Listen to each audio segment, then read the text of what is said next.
అస్సలాముఅలైకుం వరహమతుల్లాహి వబరకాతు. ఈ వీడియోలో దీని ఇస్తిమా అంటే ఏంటి అని చెప్పేసి మనం మాట్లాడుకోవడం జరుగుతుంది. మీరు చూసుకుంటే నా ఛానల్లో ఇప్పటిదాకా మతానికి సంబంధించి ఏ వీడియో కూడా నేను చేయలేదు. సో ఈ వీడియో ఎందుకు నేను చేస్తున్నాను అంటే ఇస్తిమా గురించి కొంతమంది అంటే నేను విన్నాను, అంటే వాళ్ళు అంతా కలిసి రెచ్చగొట్టే మాటలు మాట్లాడతారని కొంచెం వేరేగా అంటే మాట్లాడుతుంటే అది ఇలా కాదు ఇది అని చెప్పడానికి ఈ వీడియో చేస్తున్నాను. దయచేసి అర్థం చేసుకోగలరు. ఈ వీడియో చూసిన తర్వాత నేను టోపీ పెట్టానేంటి, మామూలుగా వీడియోస్లో నువ్వు ఇలా చేయవేంటి అని అనుకునే వాళ్ళు ఉండొచ్చు.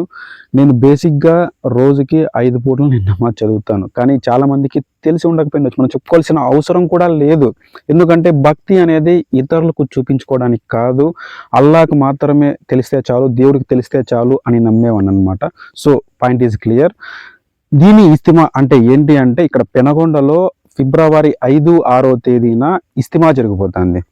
ఆ ఇస్తిమా గురించి కొంతమంది నేను బయట వెళ్ళే జర్నీలో ఉన్నప్పుడు వాళ్ళు అనుకున్నారనమాట, ఇస్తిమా అంటే వాళ్ళంతా కలిసి రెచ్చగొట్టే మాటలు మాట్లాడుకోవడము, తినడానికి వస్తూ అంటారు, సో ఇలా మాట్లాడుకుంటుంటారు.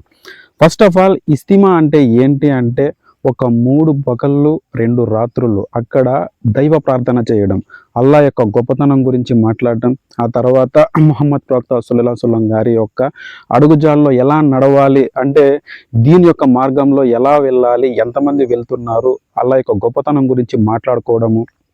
అట్ ది సేమ్ టైం ఒక హదీస్ యొక్క సారాంశం ఇలా ఉందన్నమాట. జమాత్తో నమాజ్ చదివే నమాజ్కి చాలా ఫలితం ఉంటుంది. అంటే ఒంటరిగా వెళ్ళి నమాజ్ చదువుకునే దానికంటే జమాత్తో 2 కానీ 5 మంది కానీ ఇలా జమాత్తో నమాజ్ చదువుకుంటాం కదా, ఇమామత్ చేసి వెనకాల నమాజ్ చదువుకుంటాం కదా, సో అలాంటి నమాజ్కి ఎక్కువ ఫలితం ఉంటుంది అని చెప్పేసి ఒక హదీస్ యొక్క సారాంశం ఉంది. ఒక జమాత్తో 2 నమాజ్ చదువుకుంటే 200 మందితో నమాజ్ చదువుకున్నంత పుణ్యం. 10 మందితో కలిసి నమాజ్ చదువుకుంటే 10,000 మందితో కలిసి నమాజ్ చదువుకున్నంత పుణ్యం అనమాట. సో ఒక ఇస్తిమా దగ్గరికి 1,00,000 మందికి పైగా జనాలు వస్తారు. వాళ్ళతో కలిసి మనం జమాత్తో నమాజ్ చదువుకుంటే ఇంకా ఎంత పుణ్యమో ఆలోచించవచ్చు. అక్కడ ఒక దువా జరుగుతుంది. ఆ దువా అక్కడ చేసుకోవడం వల్ల చాలా ఫలితం ఉంటుంది. అట్ ది సేమ్ టైం 40 రోజుల జమాతు, 4 నెలల జమాతు వెళ్ళడానికి ఎవరెవరైతే తయారుగా ఉన్నారో సో వాళ్ళు కూడా అక్కడి నుంచి వెళ్తారనమాట. సో జమాత్ అంటే అక్కడ వెళ్ళి మళ్ళీ వేరేటువంటి చేసేది అనమాట. తెలిసి ఉండొచ్చు, తెలిసి ఉండకపోయిండొచ్చు, వాళ్ళ కోసం నేను చెప్తున్నాను. జమాత్ అంటే నేర్చుకోవడం, అంటే నమాజ్ ఎలా చదవాలి, సో అడుగుజాడల్లో ప్రవక్త గారి యొక్క పద్ధతులు ఎలా పాటించాలి, వేరే వాళ్ళని తెలియని వాళ్ళకి ఎవరైతే ఉంటారో వాళ్ళకి నేర్పించడం, ఇదే అన్నమాట. సో ఆ ఇస్తిమా జరుగుతుంది కదా, ఆ ఇస్తిమా రోజు మీరు అబ్జర్వ్ చేస్తే ర్యాలీగా అంటే స్కూటర్లని తర్వాత రైడింగ్లు చేస్తుంటారు కదా, రేసింగ్లు పెట్టుకొని వేరే పబ్లిక్కి డిస్టర్బ్ చేసే విధంగా అలాంటిది ఉండదు, రెచ్చగొట్టే మాటలు ఉండవు. సో ఓన్లీ అల్లా యొక్క గొప్పతనము, ముహమ్మద్ ప్రవక్త సల్లల్లాహు అలైహి వసల్లం గారి యొక్క సున్నతులు ఎలా పాటించాలి, వీటి గురించి మాత్రమే ఉంటుంది. అక్కడ జనాలు కలిసి నమాజ్ చదువుకోవడం, ప్రార్థన చేసుకోవడం సంవత్సరానికి ఒక్కసారి ఇలా కొన్ని ప్రాంతాల్లో జరుపుతూ ఉంటారు అనమాట. పెనగొండలో 2008 సంవత్సరంలో జరిగింది మేబీ, ఆ తర్వాత మళ్ళీ 2017లో జరిగింది, ఆ తర్వాత ఇప్పుడు 2025లో జరుగుతుంది. 3 టైమ్స్ జరిగింది. లాస్ట్ ఇయర్ హిందూపూర్లో జరిగింది, అంతకుముందు అనంతపూర్లో జరిగింది, అంతకుముందు కర్ణాటకలో, ఇలా ప్రతి ప్రాంతంలోనూ సంవత్సరానికి ఒకసారి జరుగుతూ ఉంటుంది అనమాట ఈ ఇస్తిమా.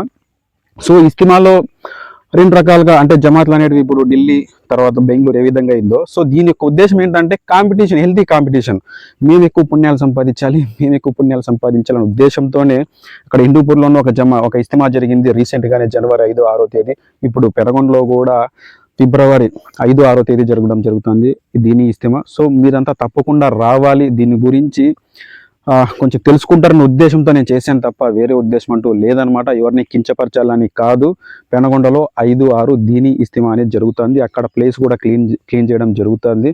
సో తప్పకుండా మీరందరూ వస్తారు, ఆ దువాలో పాలు పంచుకుంటారు. అక్కడ పెద్దలు చెప్పే మాటలు మనం విని ఆ మాటలు మన జీవితంలోకి తెచ్చుకోవాలని చెప్పేసి ఆశిస్తూ, చెప్పేదానికంటే చేసేదాని మీదే ఎక్కువ శ్రద్ధ పెట్టాలని చెప్పేసి ఆశిస్తూ, అస్సలాము అలైకుం.